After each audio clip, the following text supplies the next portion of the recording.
د سترګو یو بله بیماري راوتلې ده چې دغه بیماري اډینو وایرس په نوم باندې یادیږي او دا نن سبا په پېښور کې ډېره زیاته خوره شوې ده.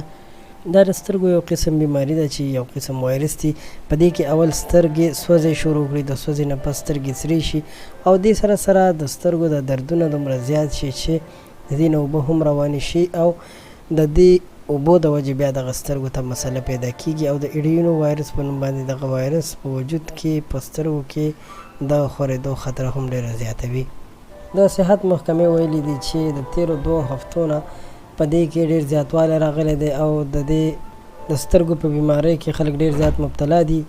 او خلکو د سرکاري او غیر سرکاري هسپتالونو ته مخه کړې ده. دا هم ویل کېږي چې زیات کسان هسپتالونو ته